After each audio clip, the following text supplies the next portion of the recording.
Fall Line by Michael Garon. Episode 1. False Start.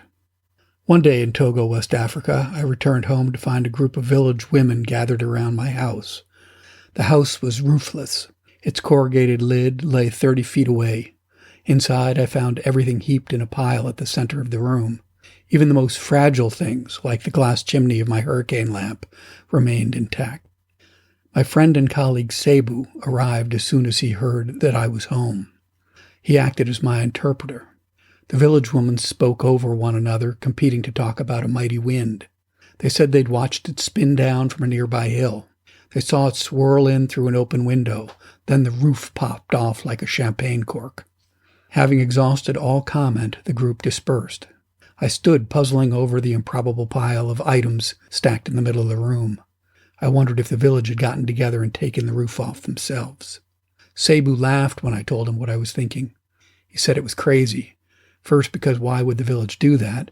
And second, he said, if they'd done it, did I really think they'd be able to keep the secret for as long as they already had? I agreed that knowing them, it seemed unlikely.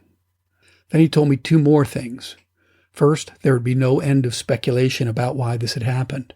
The whole village would want to figure out what I had done to deserve my house blowing down.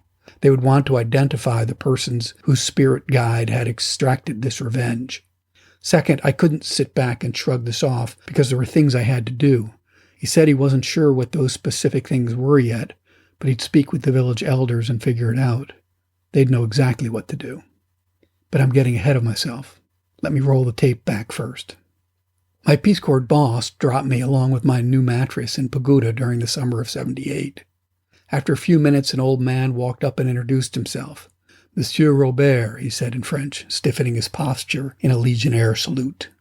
The village chief had asked him to wait for an Anasar, white man, and to show him to the house.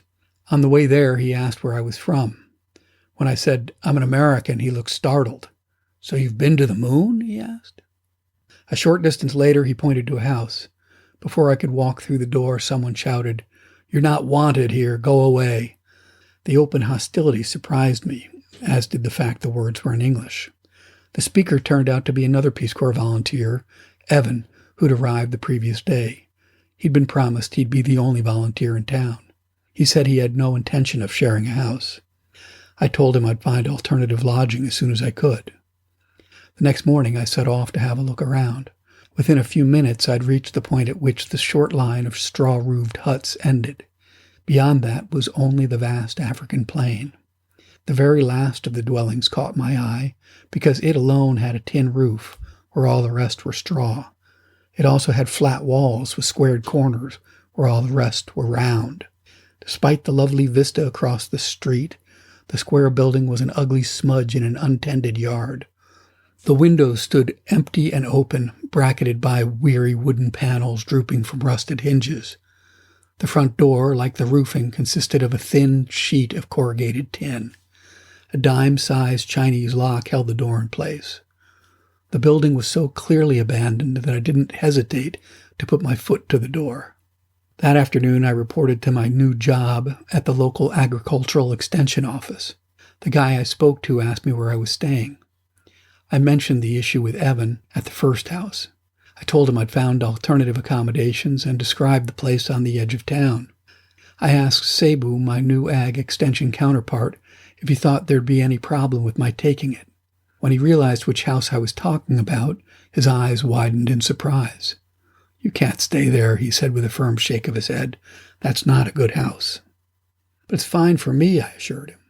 No, I'm telling you, it's not a good house. I pushed it further, asking if anyone would stop me if I hauled my stuff down there and just moved in. He ignored the question and stuck to his reply. Despite his counsel, I moved in the same day. It took me several months to appreciate his point of view. The problems arose so gradually I hardly noticed them. It didn't seem all that strange that there would be scorpions inhabiting an abandoned house. It freaked me out the time one fell on me from out of nowhere, like some biblical pestilence. But then I realized it wasn't delivered from on high. It had just fallen from where it had been crawling along an exposed roof beam, and I'd managed to crush it before it had a chance to sting. My 10-year-old neighbor Kojo was my self-appointed houseboy. He maintained a scorpion kill list and hash marks he chalked across one wall. He embellished it with a cartoon of himself holding a flip-flop above an enormous scorpion. I got a kick out of watching the tally grow. It didn't even strike me as odd when 30 days in, the tally exceeded the number of nights I'd stayed in the house. Besides Kojo, another young man named Mobija was around a lot. In fact, he'd actually moved in. He was from a village about 30 miles away, but he'd earned a coveted high school slot. Ours was the closest school around. I agreed to give him room and board in exchange for his doing all my chores. It was a good arrangement, at least for me. He did everything. He bought my meat at the market and carried my water from the stream. But back to the house problems. I wasn't there when they found the snake. Kojo killed it, though not my 10-year-old neighbor, Kojo from the Peace Corps office. Kojo is the local language word for Monday, as in Our Man Monday. It was also the day on which both the local and the Peace Corps Kojo were born. Peace Corps Kojo drove up and discovered the snake on my doorstep one afternoon before I'd gotten back from work. When I got home, I found both Kojo and the dead snake on the stoop. "It's a keese," he said, looking as if he feared it would come back to life. "It came out of that hole beside the door. You're lucky it didn't get you inside. It has a neurotoxin that paralyzes your heart. It kills in minutes." He shook his head and remembered the business that had brought him to my house. "I have some bad news," he said. "Can we talk inside?"